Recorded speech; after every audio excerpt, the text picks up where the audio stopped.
Hi, my name is Lauren Gale, and I am the author of Confessions of a Recovering Drama Queen.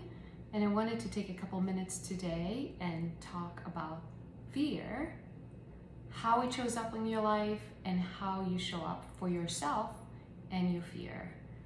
So I am terrified of flying, have been since I was a very young kid. We had a bad flight when I was a young girl. My mom was terrified of flying.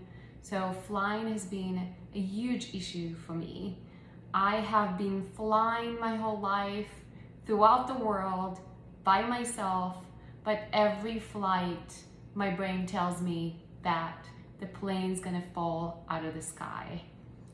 To the point of I actually had to take a couple years off because I do travel for work.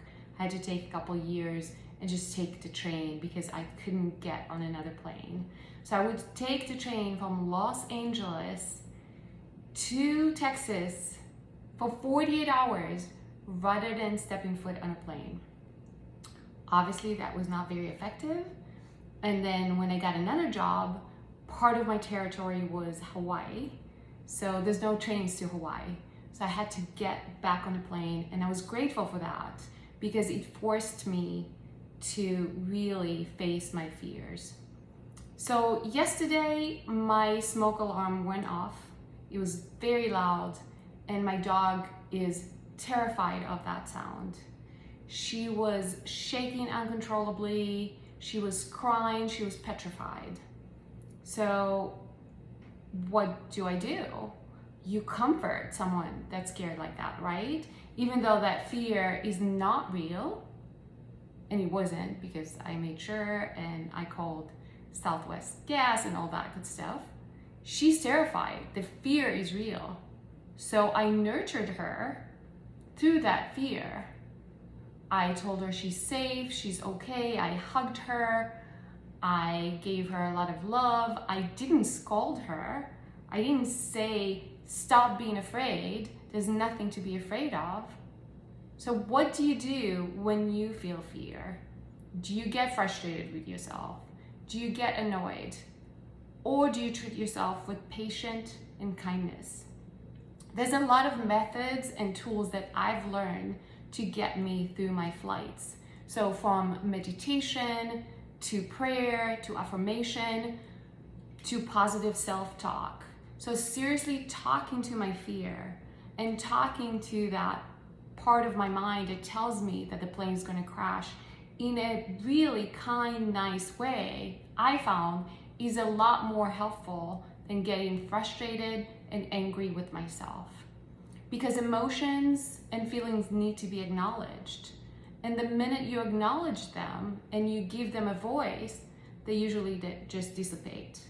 So with that said, how do you show up for yourself with kindness and compassion and grace?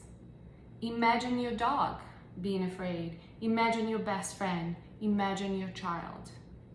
When they're afraid, what do?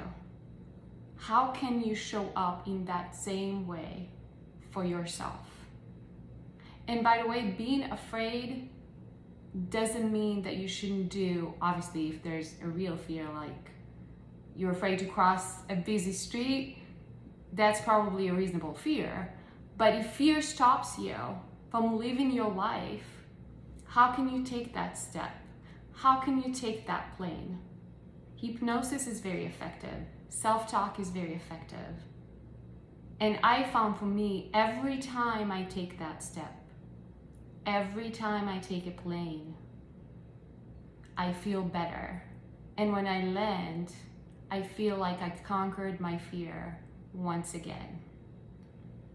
So I hope that you are kind to yourself when those uncomfortable feelings come up, because that's part of being a human. Those uncomfortable feelings aren't bad or good. We label them bad or good. Fear just trying to keep you safe. It's part of our survival mode, right? But that fear of being on a plane is not rational. There's really nothing you can do, which is part of the fear. So show up for yourself when you feel like that. And don't let fear stop you from living your best life. because you deserve it. So be good to yourself, be good to others, and today and every day, in every situation, and with every person, I hope you see the light and the love and the opportunity. And I hope you choose love over fear. Namaste.